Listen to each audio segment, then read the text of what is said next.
ជុំឆ្នាំនេះណាស្ងួនបងនឹងអូននាំគ្នាទៅភ្ជុំឯណាយើងក៏ទៅវត្តក្រពើហាឬវត្តចំបារាសីណាមៀងបងអូនចង់ទៅឯនោះវិញទៅអារ៉ាញ់លេងនឹងគេបានម្ដងទៅកំសាន្តឲ្យមើលបនផងបងហើយយាយមកគេថាសប្បាយណាស់អូឡាណូ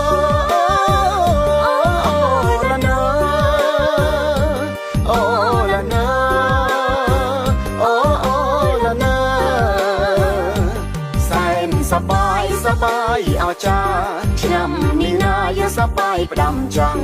ទេពធីតាអរញ្ញល្អណាស់តែនៅមិនឈ្នះអ្នកស្រអែមបងទេសប្បាយបានប្តីសរសើរយើងក៏តាទៅលេងនៅមាត់ទន្លេ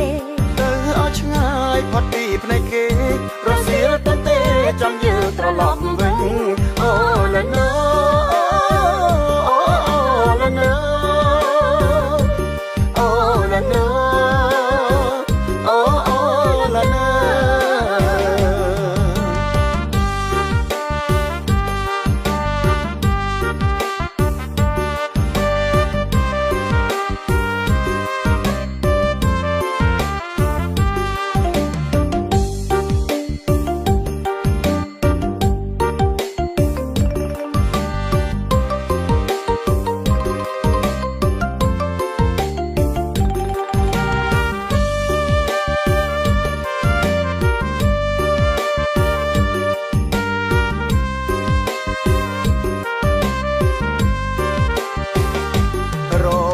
ជុំឆ្នាំនេះណាស្ងួនបងនឹងអូននាំគ្នាទៅភ្ជុំឯណា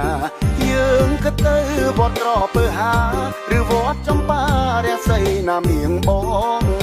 អូនចង់ទៅឯនោះវិញទៅអារ៉ាញ់លេងនឹងគេបានម្ដងទៅកំសាន្តឲ្យមើលបនផងបងហើយយាយមកគេថាសប្បាយណាស់អូឡាណូ